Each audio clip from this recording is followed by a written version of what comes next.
In this video, we will take up problem-solving approach or pattern for torsion. So here are the most common formulas which are very useful for torsion. So one equation is about the torque.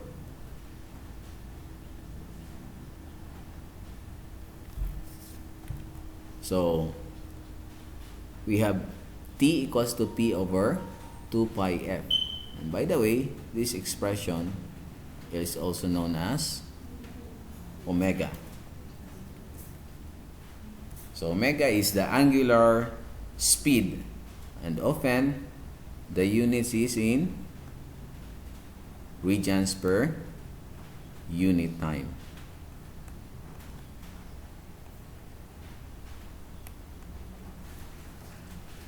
So with this relationship, we have omega is equal to 2 pi F, where F is your frequency. The unit is revolution per unit time for F. Now we have another very important torque twist relationship, which is this equation. We have theta equals to TL over GJ. Now, your G here is your shear modulus and J is the polar moment of inertia. Now, for strength condition, we would also like to evaluate the maximum shearing stress, and it is expressed by this equation. So most of the shafts involved are the solid shaft and the hollow shaft. If you have a solid shaft, then your maximum shear stress can be determined by this equation, and your polar moment of inertia can be easily determined by this equation. On the other hand, for hollow shaft, then your maximum shearing stress can be evaluated through this expression, and your J, your polar moment of inertia, can be evaluated by this expression. Now once you have your J, you can use these values here to evaluate your strength condition or your torque twist relationship. If the problem involves an indeterminate problem, then usually you need to follow these simple steps. One is you determine the equilibrium equations. 2, you determine the compatibility equations. Usually you need to relate the torque twist relationship, and the torque twist relationship is often expressed by this formula here. And finally, once you have your equilibrium equation and your compatibility equation, then you only need to solve for the equations to determine the unknown variable. Okay, so with these formulas, summary of formulas,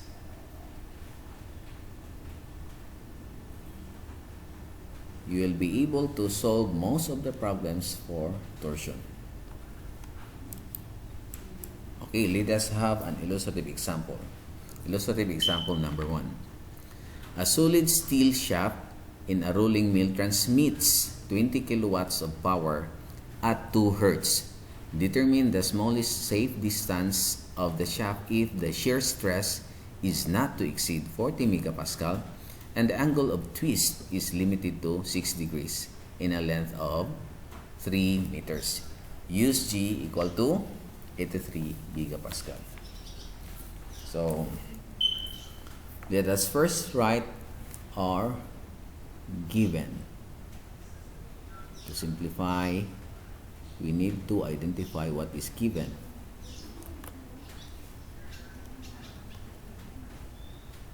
So, we have our P, which is equal to 20 kilowatts.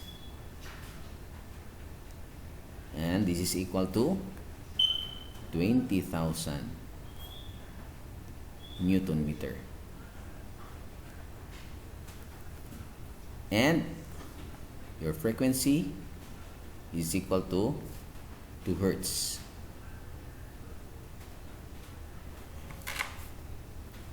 And our maximum shearing stress is 40 megapascal.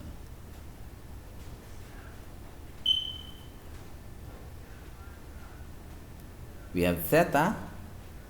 The angle of twist is limited to only 6 degrees. And we need to convert this into radians. And to convert this into radians, we have 6 times pi over 180 degrees. So such that we will have unit equal to radians. Now the length of our shaft is 3 meters. And our modulus of rigidity G is equals to 83 gigapascal. Okay, so we have already identified the given terms. Now, with this, we need to determine our torque.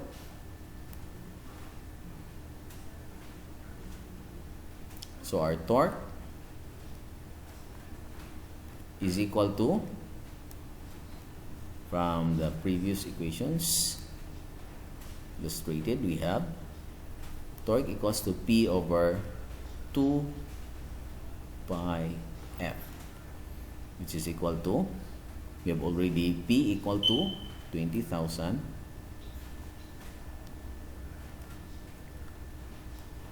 and our frequency is 2 hertz. If you notice, we express our units as much as possible. For force, we have Newton, and for linear measurements, we have meter. So we have, if we evaluate this expression here, then we have 1,591.5 Newton meter of torque. Okay, so we already have determined our torque. Next is we need to evaluate the strength condition.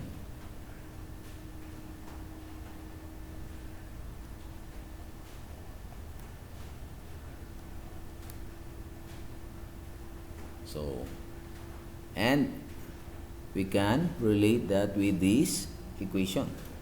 The maximum shearing stress is equal to 16T for solid shafts over pi d cube.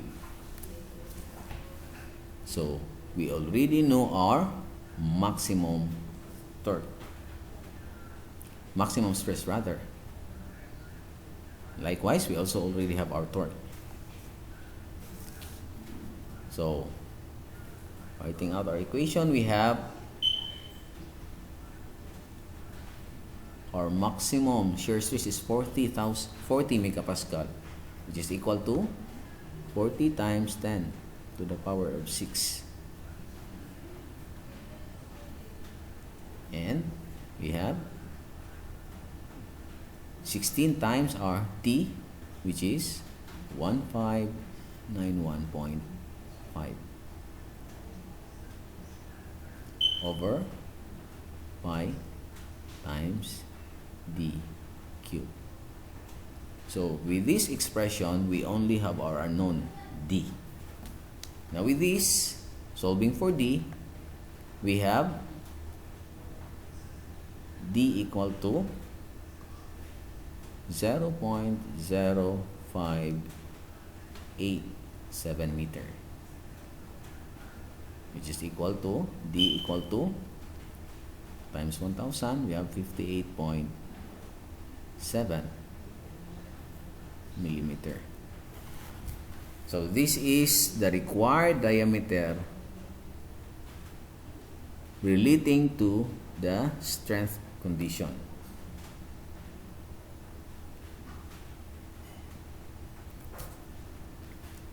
Next, we will evaluate our torque twist relationship since the angle of twist is limited only to 6 degrees. So we have our torque twist relationship,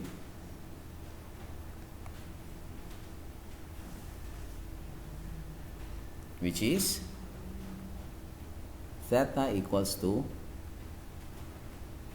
TL over J.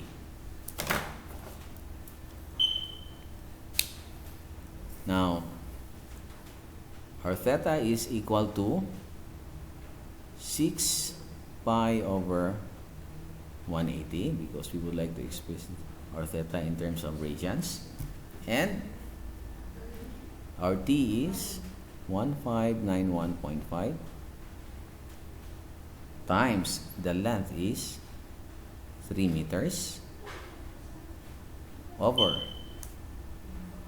our G is 83 gigapascal. So we write this out to 83 times 10 to the power of 9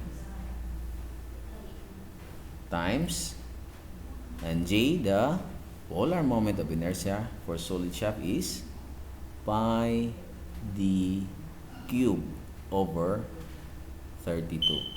Now, solving for d,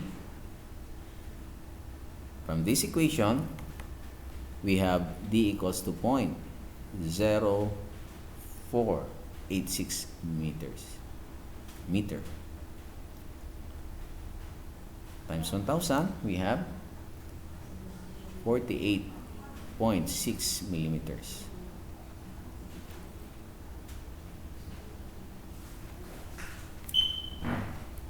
Now we need to satisfy both strength and rigidity conditions. So in this case, we need to choose the larger diameter, which is 58.7. So our final answer, the required D should be equal to 58.7 millimeter. And this is our answer. Okay, next we will have another illustrative example. Illustrative example number 2. The shaft in the figure consists of a 3 inches diameter aluminum segment that is rigidly joined to a 2 inches diameter steel segment. The ends of the shaft are attached to rigid supports. Calculate the maximum shear stress developed in each segment when the torque T is equals to 10 kip-inch is applied. Use G equals to 4 times 10 to the power of 6 psi for aluminum and G equal to 12 times 10 to the power of 6 psi for steel. Okay, so first of all, we will determine the given conditions. So we have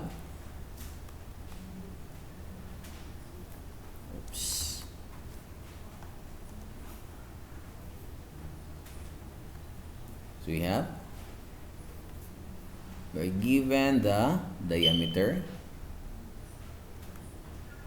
we're also given the length and the modulus of rigidity. For aluminum,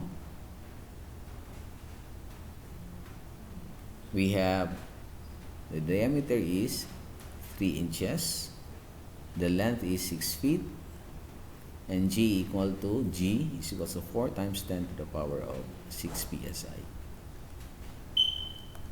Now for steel, we have the diameter is 2 inches, and the length is 3 feet, and G equals to 12 times 10 to the power of 6 psi.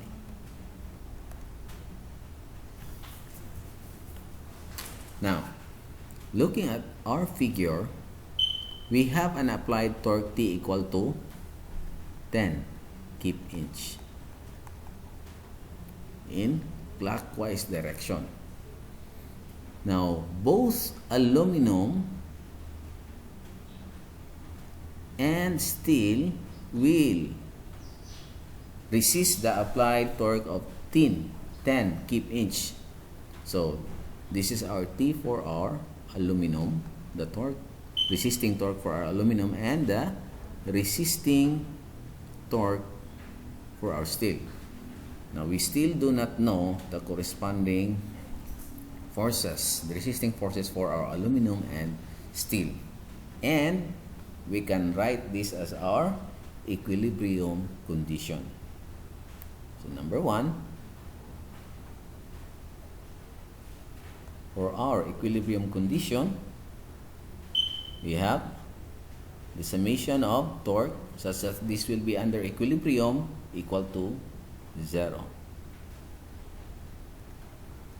So our applied torque is, we need to express this in terms, all our variables or our variables will be expressed in terms of pound-inch, such that we will have consistency in our solution. So we have 10 in clockwise direction, which is positive, 10 times 10 to the power of 3 pound-inch, minus our resisting torque for steel, minus the resisting torque provided by aluminum, is equal to 0. Now, this could be our equation number 1. Second, we will write out our compatibility equation.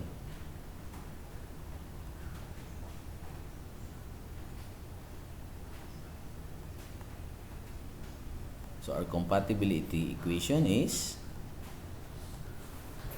now looking at our figure, when we have an applied torque T equal to 10 kip-inch, both our aluminum and steel will have the same rotation,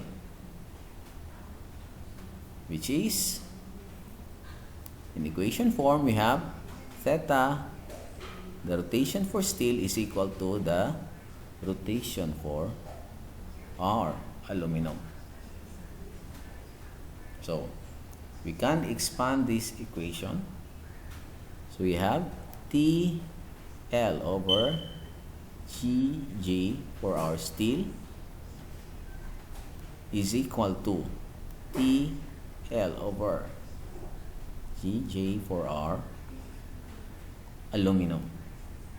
So this equation is our torque twist relationship. Now, we only have two unknowns, which is T for steel and T for aluminum. And we have another equation, which is our compatibility equation. Our only unknown variables here are our TST and our TEF. So we'll expand this equation, which is equal to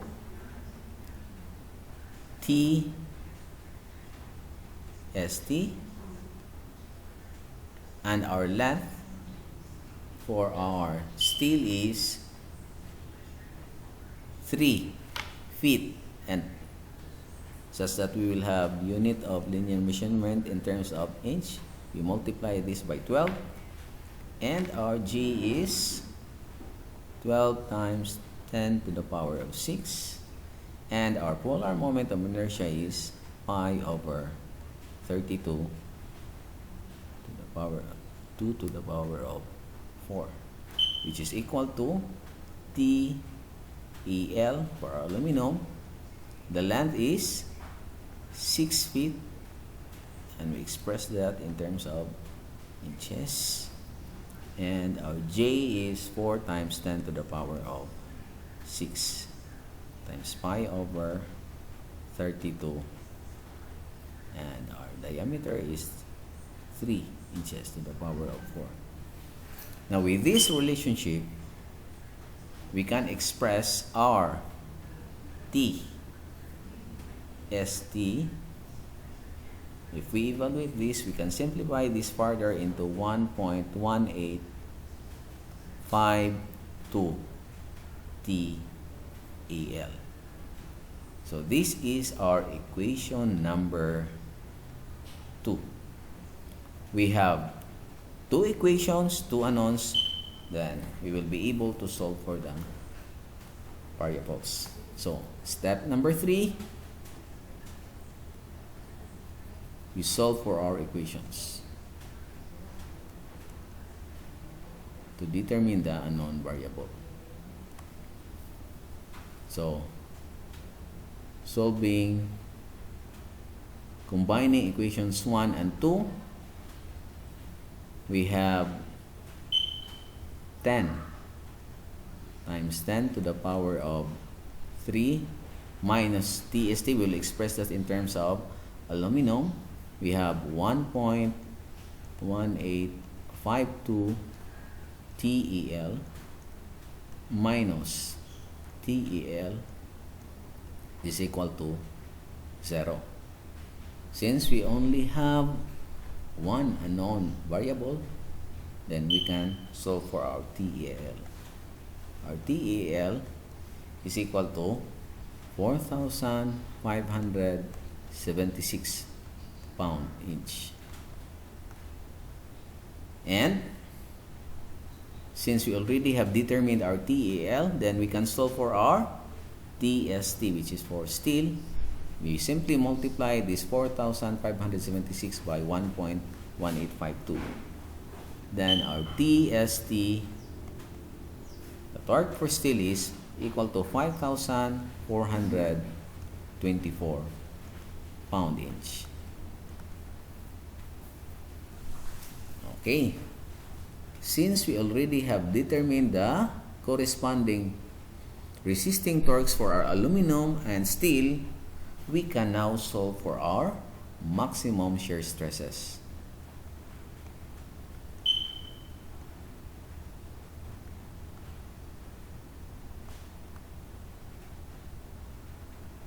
So our maximum shear stress for our aluminum, the max for our aluminum, is simply equal to 16 T over pi d cube, which is equal to 16 times 4,576 over pi, d is 3,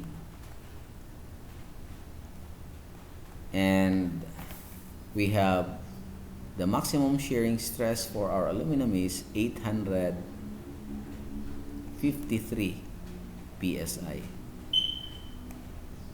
and our maximum shearing stress for steel